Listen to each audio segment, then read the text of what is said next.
Voici Peter Kraljic, un des apôtres de la religion Achat, célèbre pour avoir publié en 1983 la matrice qui porte son nom.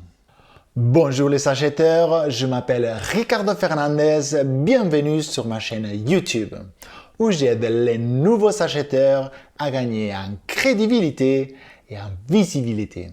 Dans une vidéo antérieure, je vous ai expliqué comment collecter les données et comment les organiser.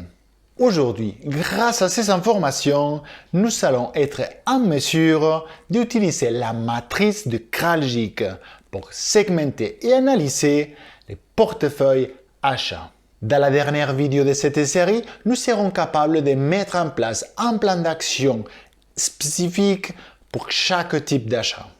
Sans plus tarder, c'est parti!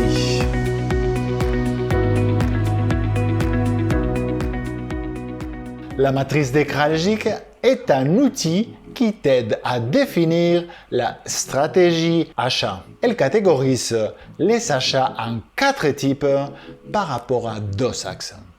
Représenté par l'axe des ordonnées, l'importance stratégique des achats viendra déterminée par des critères comme le volume des dépenses, le coût total d'acquisition, la profitabilité, la différenciation, ainsi que la valeur ajoutée dans l'entreprise et le processus de vente.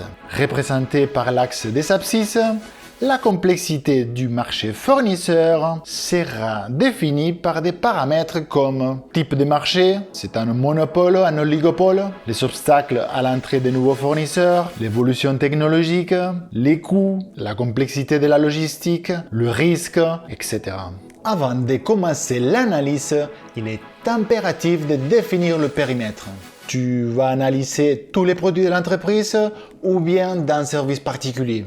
Le travail se fait par produit ou par famille de produits. Voyons maintenant les caractéristiques spécifiques de chacune de ces 4 catégories.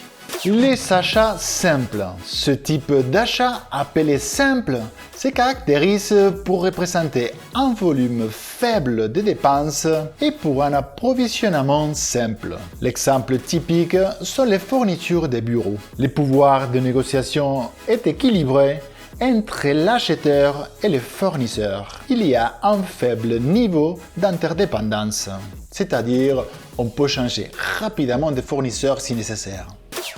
Les achats critiques. Ces achats ont un risque faible pour l'entreprise, mais souffrent d'un marché limité. Faible nombre de fournisseurs, monopole ou bien peu d'alternatives technologiques. Le pouvoir de négociation du fournisseur est supérieur à celui de l'acheteur. Exemple, le marché de l'électricité. Les achats leviers. Ces achats ont un impact décisif sur le business de l'entreprise, mais leur approvisionnement reste également simple. Avec les achats leviers, il y a une bonne marge de manœuvre et des opportunités de gains intéressantes.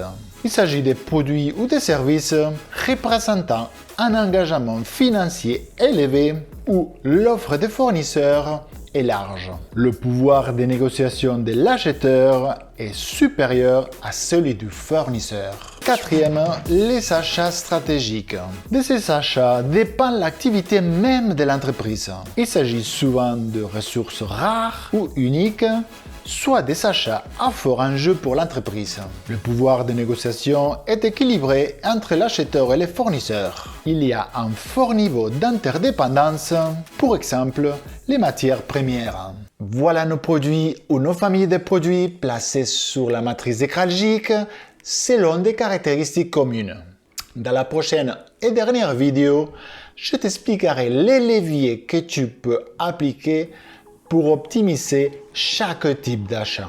Si tu as trouvé le contenu de cette vidéo intéressante, n'hésite pas à t'abonner pour ne rien rater.